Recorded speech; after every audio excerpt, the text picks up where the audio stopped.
Hello sir, स्वागत है हम लोग का आपके अपने एक्स्ट्रा क्लास सेंसर में। और अभी पिछला लेक्चर हम लोग खत्म किए थे विभव मापी, और आज उसी पे लेके आए हैं बहुत ही इंपॉर्टेंट न्यूमेरिकल्स जो आपके ये बहुत ही इंपॉर्टेंट है। देखिए यहाँ पे एक न्यूमेरिकल उन्होंने लिख रखा है यहाँ पे। और न्यूमेरिकल को पढ़ने से पहले हम लोग थोड़ा सा पोटेंशियोमीटर को फिर से हम लोग रिवाइज कर लेते हैं, एक छोटा सा कुछ पॉइंट्स उसके, जिसके बेस पे क्या हम लोग इस न्यूमेरिकल को सॉल्व करने वाले हैं। तो ये आपका एक डायग्राम है जो पोटेंशियोमीटर को दिखा रहा है, जिसमें आपका ड्राइवर सेल आपको दिखाई दे रहा है, और यहाँ पे आपका ये RH है, आपका एक कोई की लगी हुई है, और यहाँ पे हम लोगों ने क्या लगाया हुआ है, एक ये आपका वायर है जिसे प्रायोगिक तार जिसे हम लोग बोलते हैं। ठीक है, और ये आपका मिश्र धातु का बना था, जिसको अपने मैग्नीन का बोला था या फिर कंसंट्रेटर का बोला था। तो यहाँ पे ये ड्राइवर सेल लगा हुआ है, इसी सेल से क्या इस पर्पस में धारा बहने वाली है। ठीक है, और इसकी हेल्प से हम लोग किसी सेल का जो है EMF निकालने के लिए बात अभी पिछले वाले लेक्चर में किए थे। ठीक है, तो यहाँ पे जो क्वेश्चन है उसके अकॉर्डिंग बात करें तो हम लोग विभव मापी में पढ़े थे कि जो विभव प्रवणता होती है, विभव प्रवणता के इक्वल टू क्या था, V अपान एल था, V अपान एल था। ठीक है, अभी इसके अतिरिक्त जो कुछ फार्मूले हम लोगों ने E1 और E2 में देखे थे। ठीक है, बट यहाँ पे जो क्वेश्चन है थोड़ा सा अलग है। ठीक है, इस क्वेश्चन में देखें हम लोग तो विभव मापी की तो बात कर रहा है इसमें, लेकिन इसमें बहने वाली धारा की बात कर रहा है वो। ठीक है, और इसमें जो प्रायोगिक तार लगा हुआ है उस तार के अनुप्रस्थ काट के क्षेत्रफल की बात कर रहा है। ठीक है, और उस तार के जो है विशिष्ट प्रतिरोध की बात कर रहा है। ठीक है, और हमें से क्या है विभव प्रवणता पूछ रहा है। तो यहाँ पे विभव प्रवणता का सिंपल फार्मूला तो हम लोग के पास K equal to V upon L है। ठीक है, अगर ये चालक ये जो प्रायोगिक तार है उसकी लंबाई को L मान ले तो। ठीक है, तो हमें यहाँ पे इस अपने फार्मूले को कन्वर्ट करना पड़ेगा हम लोग को, किस में करंट है ना, और उसका जो स्पेशल आपका जो विशिष्ट प्रतिरोध है उसके फॉर्म में इसको कन्वर्ट करना पड़ेगा, तब जाकर के हम लोग क्वेश्चन को सॉल्व कर पाएंगे। तो अब यहाँ पे देखिए, अगर ओम के नियम की बात करें तो V इक्वल टू क्या होता है, I इंटू R। क्योंकि करंट लाना है तो भाई V और I के बीच में जो रिलेशन है V इक्वल टू IR ही है। ठीक है, अब इसके बाद अभी यहाँ पे काम बनने वाला नहीं है, क्योंकि इसमें अगर V की जगह पे हम लोग क्या है I इंटू R रख देते हैं। ठीक है, तो I तो आ गया हम लोग का, बट उसमें क्या है R, इसमें R की वैल्यू दिया नहीं है हम लोग का सीधे डायरेक्ट। ठीक है, तो आपके पास फार्मूला एक और है, R इज इक्वल टू क्या, रो L बाई ए। ठीक है, ये आपके पास फार्मूला है। तो अभी हम लोग का जो V है उसकी वैल्यू क्या हो जाएगी, यहाँ से इसके हिसाब से देखें तो I इंटू, ठीक है, R की वैल्यू पुट करेंगे तो रो, ठीक है, रो हो जाएगा, और यहाँ पे क्या है L बाई ए हो जाएगा। अब इस V की वैल्यू को हम लोग ले करके क्या है अपना विभव प्रवणता वाले फार्मूले में पुट कर देते हैं। तो यहाँ पे आपकी जो है K की वैल्यू क्या निकल के आ जाएगी बताइए। V की वैल्यू रखिए आप तो I रो हो गया, यहाँ पे L है, अपन क्या है A है। ठीक है, और यहाँ पे क्या है V अपान L था, तो यहाँ भी अपन में क्या आएगा L आएगा, है कि नहीं। तो यहाँ से L से L क्या होगा, कैंसिल हो जाएगा, क्या बचेगा I रो। ठीक है, और अपान में क्या बचेगा A बचेगा। ठीक है, तो अब हम लोग का जो विभव प्रवणता है K I rho upon A के फॉर्म में हो गया, जो कि हम लोग का क्वेश्चन में वैल्यूज दी रखी हैं। ठीक है, तो अगर वैल्यूज की बात करें आप, यहाँ पे देखिए आपका I की वैल्यू क्या दिया है, I is equal to 0.5 ampere दिया हुआ है।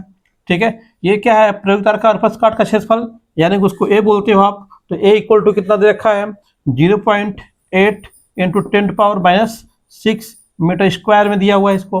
ठीक है, उसका विशिष्ट प्रतिरोध देने के रो की वैल्यू भी आपको दी हुई है।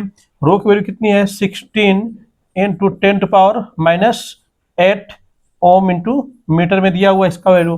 ठीक है, अब तो K का वैल्यू पता हम लोग को है, फार्मूला तो उसमें सीधे रख दें विभव प्रवणता के लिए। तो K इक्वल टू क्या हो जाएगा, I की वैल्यू पुट कीजिए यहाँ पे तो क्या होगा 0.5 हो जाएगा।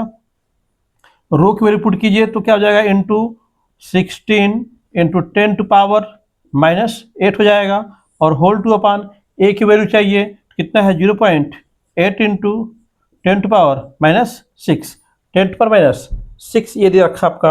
अब यहाँ पे सीधे इसको सॉल्व कर लेंगे, K की वैल्यू क्या हम लोग को मिल जाएगी। देखिए डेसिमल से डेसिमल क्या होगा, कैंसिल हो जाएगा यहाँ पे हम लोग का। ठीक है, अब यहाँ पे 8 हो गया, 8 टू जा कितना होता है 16 होता है, तो अब 5 टू जा 10, तो K इक्वल टू कितना हो गया 10 इंटू 10⁻⁻8।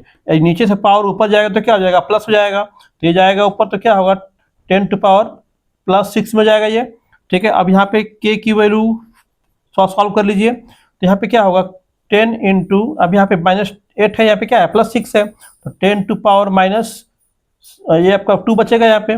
ठीक है, अब यहाँ पे इसको 10 का मल्टीप्लाई करेंगे तो क्या होगा 10⁻⁻⁴ 1 हो जाएगा। इसको हम बोल सकते हैं 1/10 या फिर 0.1 वोल्ट, है ना, वोल्ट पर मीटर, वोल्ट पर मीटर। तो ये आपका के विभव प्रवणता की वैल्यू इसके लिए क्या आई, के इक्वल टू 0.1 आपका वोल्ट पर मीटर में आ गया, ये आपका विभव प्रवणता आपका, ठीक है ना। तो सिंपल सा क्वेश्चन और इसका सॉल्यूशन। आइए इसके बाद एक अगला क्वेश्चन देखते हैं हम लोग।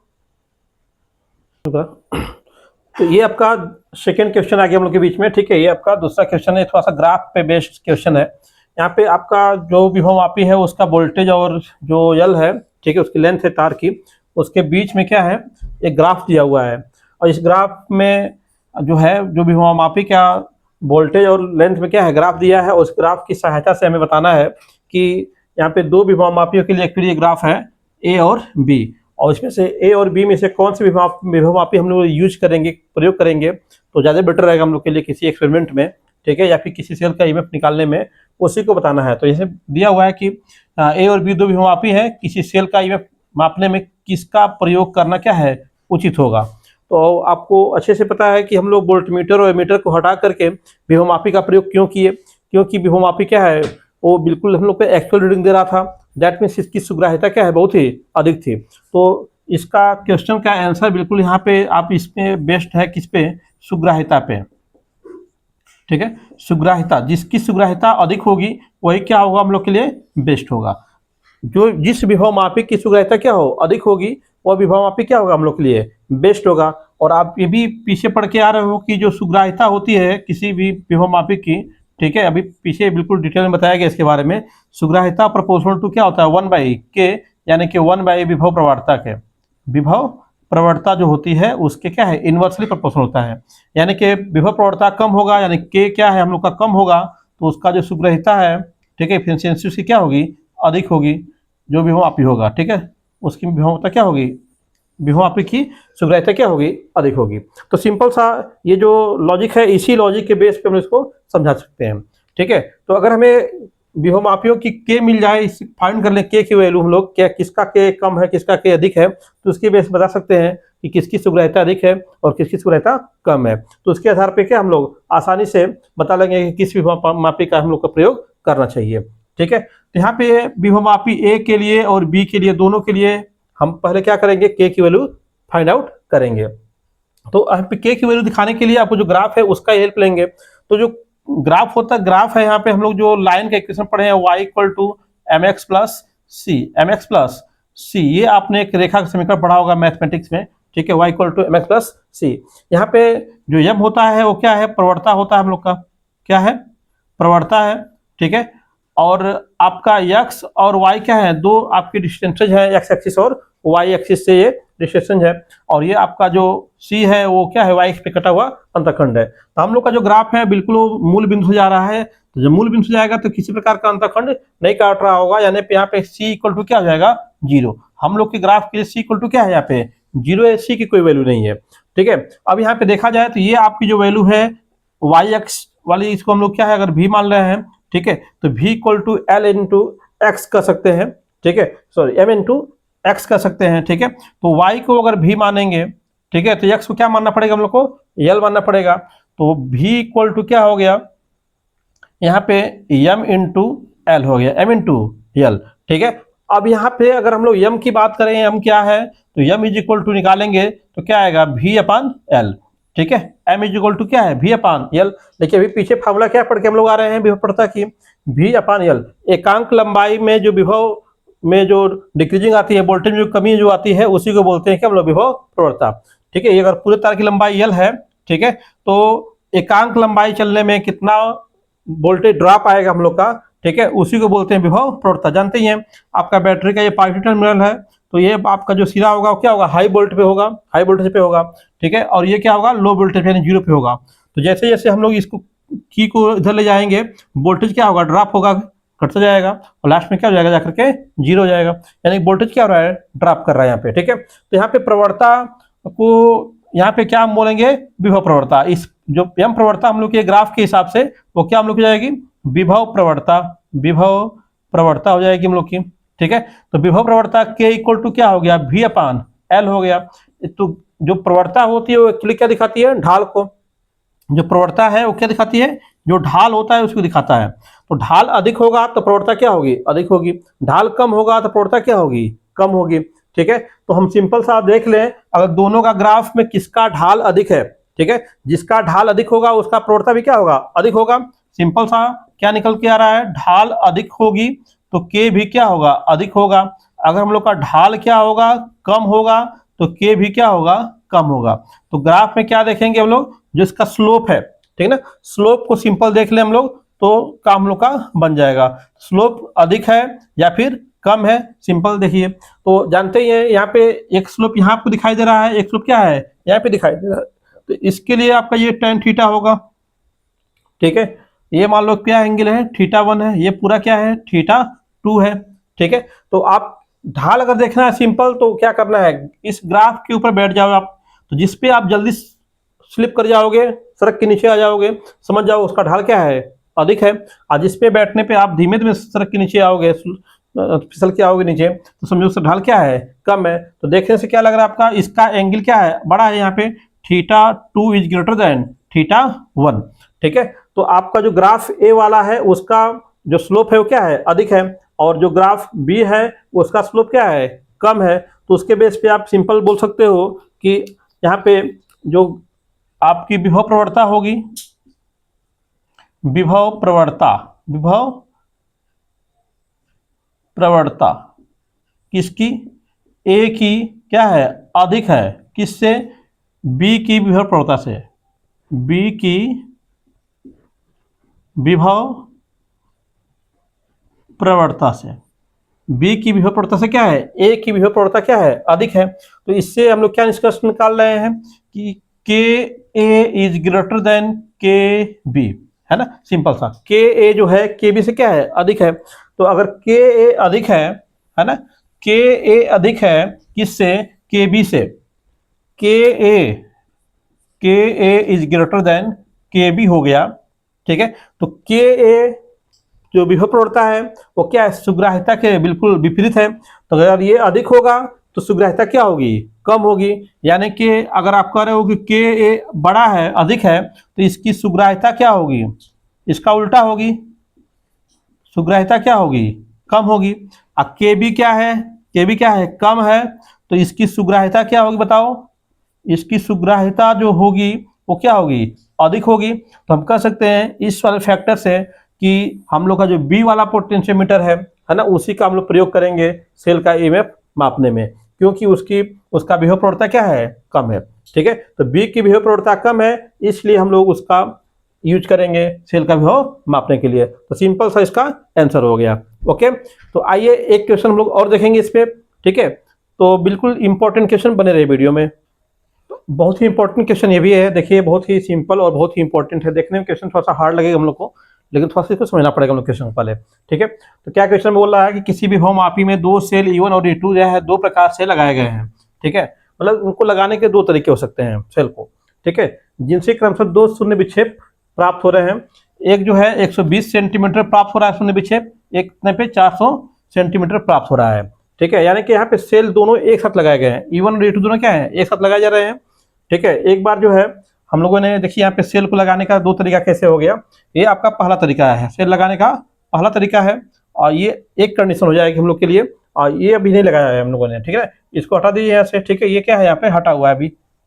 ठीक है, ये पहली कंडीशन है हम लोग का। तो इस कंडीशन में हम लोग को जो है यहाँ पे सी पॉइंट पे शून्य विक्षेप प्राप्त हो रहा है, नल पॉइंट, जो कि कितने पे है, 120 सेंटीमीटर पे। ठीक है, फिर हम लोगों ने क्या किया, इसको हटा दिया। ठीक है, और सेल को हम लोगों ने अभी क्या थोड़ा सा उल्टा कर दिया यहाँ पे। ठीक है, सेल को उल्टा करके हम लोगों ने क्या किया, यहाँ पे लगा दिया हुआ है। मतलब सेल को क्या किया, यहाँ पे उल्टा लगाया था, यहाँ पे क्या किया है, सीधा लगा दिया हम लोगों ने सेल को। ठीक है, और यहाँ पे विक्षेप क्या हम लोग को डी पॉइंट पे मिल रहा है, 400 सेंटीमीटर पे मिल रहा है हम लोग को। ठीक है, तो सेल की दो स्थितियां समझ में आपको आ गई होंगी। एक बार सेल को उल्टा लगाया गया है, दोनों सेलों को देखिए, इसका पॉजिटिव टर्मिनल क्या है, इसके पॉजिटिव से जुड़ा हुआ है, देखिए इसका, इसके नेगेटिव से क्या, इसका नेगेटिव जुड़ा हुआ है। तो जाहिर सी बात है कि अगर इसका जो हम लोग का विभव क्या है प्लस में मानेंगे तो इसका क्या हो जाएगा, माइनस में हो जाएगा।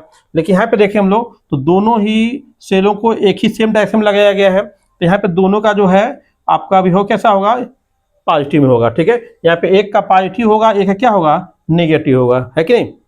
तो सिंपल सा इसी फंडे का हम लोग इस्तेमाल करने वाले हैं। तो हम लोग पहली कंडीशन में चलेंगे, अगर फर्स्ट कंडीशन में, ठीक है। तो फर्स्ट कंडीशन में जाने पे हम लोग को क्या मालूम चलेगा, फिगर को देखें ध्यान से। तो ये फर्स्ट कंडीशन हम लोग की सी पे मिल रही है, नल डिफ्लेक्शन मिल रहा है हम लोग का। तो यहाँ पे सी पॉइंट पे जो वोल्टेज होगा, ठीक है, सी पॉइंट का जो वोल्टेज होगा, ठीक है, वह वोल्टेज इस सेल के वोल्टेज, जो सेल का परिणामी वोल्टेज होगा, और जो तार पे जो वोल्टेज हम लोग को मिल रहा होगा, दोनों क्या होंगे, सेम होंगे। तभी तो नल डिफ्लेक्शन मिलेगा हम लोग को। नल डिफ्लेक्शन का मतलब कि विक्षेप क्या हो गया, जीरो। तो विक्षेप जीरो कब होगा, जब दोनों का, इसका वोल्टेज क्या होंगे, सेम, ठीक है। जब दो वोल्टेज क्या होते हैं, बराबर होते हैं, तो वहां पे कोई हमको विभवांतर प्राप्त नहीं होता है, वहां पे क्या है, नल डिफ्लेक्शन प्राप्त होता है। तो इस पॉइंट को बिल्कुल ध्यान में रखिएगा आप लोग, ठीक है। तो हम लोग को यहाँ पे सी पॉइंट पे विभव निकालना है, तो सी पर विभव निकाल लें। सी पर जो विभव होगा वह क्या होगा, सेलों के परिणामी विभव के बराबर होगा। तो सेलों के परिणामी विभव, परिणामी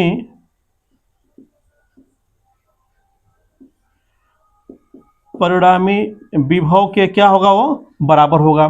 तो सेलों का परिणामी विभव, यहां देखें सेल क्या है, उल्टा लगे हुए हैं, तो इनका परिणामी विभव क्या हो जाएगा, सिंपल सा E1 माइनस E2 हो जाएगा।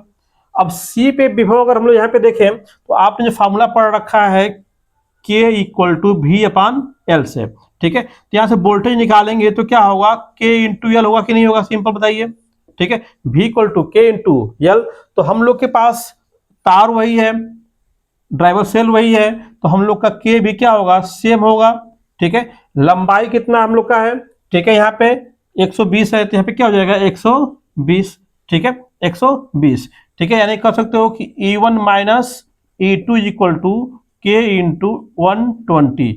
ये बन गया इक्वेशन नंबर 1 हम लोग का, सिंपल सा। अब इस स्थिति में देखें, दूसरी स्थिति में क्या है, सेकेंड कंडीशन में क्या बोल रहा है, दोनों सेल कैसे हैं, सेम डायरेक्शन में है, तो उनका परिणामी विभव, सेलों का परिणामी विभव क्या हो जाएगा, E1 प्लस E2 हो जाएगा, ठीक है। अब इनका डिफ्लेक्शन पॉइंट कहाँ पे, डी पे मिल रहा है, तो डी पॉइंट पे जो विभव होगा वह इन सेलों के परिणामी विभव के बराबर होगा। तो डी पॉइंट पे विभव क्या होगा, फिर वही V equal to K into L से करेंगे तो क्या होगा, K इंटू एल कितना आपकी बार हो जाएगा, 400 हो जाएगा, कितना हो जाएगा, 400। ये हो गया हम लोग का समीकरण नंबर 2 हो गया, ठीक है, इक्वेशन नंबर 2 हो गया।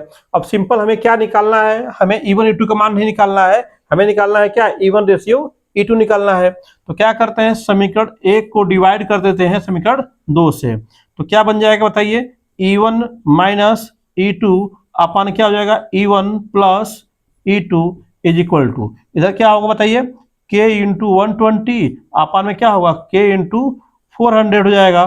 तो K से K क्या होगा, कैंसिल हो गया।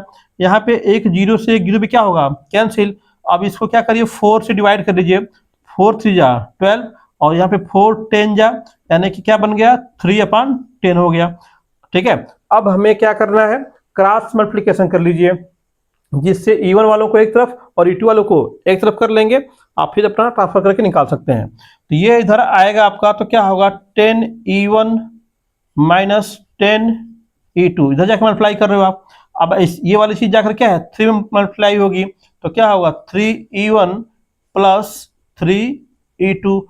अब क्या करना है, हमें E1 अपन E2 निकालना है, तो E2 को इधर भेज देते हैं और E1 को इधर ला देते हैं। तो यहाँ पे हो गया 10E1, ये प्लस में है, इधर आएगा तो क्या होगा, माइनस, तो 3E1 हो जाएगा इज इक्वल टू, ये 10 इधर जाएगा, है ना, 10E2 क्या है, उधर जाएगा आपका, ठीक है। तो यहाँ पे क्या मिल गया हम लोग को, 3E2 माइनस, सॉरी ये प्लस हो जाएगा जाकर के वहाँ पे, माइनस है ना, जाके क्या होगा, प्लस 10E2 हो जाएगा, ठीक है। अब देखिए यहाँ पे क्या हो रहा है, 10E1 में से 3E1 घटेगा तो क्या बचेगा, 7E1 बचेगा, 10 माइनस 3 क्या होगा, 7।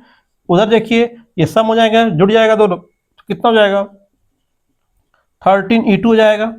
अब यहाँ से हमें क्या करना है, E1 अपान E2 निकालना है, E2 को इधर भेज देते हैं और 7 को उधर भेज देते हैं, तो यहाँ पे देखेंगे क्या बन जाएगा, E1 upon E2 is equal to, ठीक है, यहाँ पे 13 है और 7 जाएगा तो क्या होगा, डिवाइड करेगा तो अपान 7, तो हम लोग का यहाँ पे मिल गया ratio, E1 ratio E2 is equal to क्या हो गया, 13 रेशियो 7। तो बिल्कुल सिंपल सा ये आपका क्वेश्चन, देखने में बहुत कठिन क्वेश्चन था लेकिन बिल्कुल ही सिंपल क्वेश्चन है ना। हमें बस ये ध्यान देना था कि यहाँ पे जो पॉइंट बेस्ड डिफ्लेक्शन, जो जहाँ पे नल डिफ्लेक्शन मिल रहा है वहाँ पे जो वायर के अंदर जो वोल्टेज होगा, इन जो सेल लगाए हम लोगों ने उस सेल के वोल्टेज के क्या होगा, बराबर होगा। ठीक है, तो इन दोनों का इक्विवेलेंट निकाल लिया, इन दोनों सेलों का इक्विवेलेंट निकाल लिया। ध्यान देना था बस कहाँ पे, इस फिगर में, कि सेल कैसे लगे हुए हैं। तो यहाँ पे सेल आपके उल्टे लगे हुए हैं, ठीक है, एक दूसरे के अपोजिट।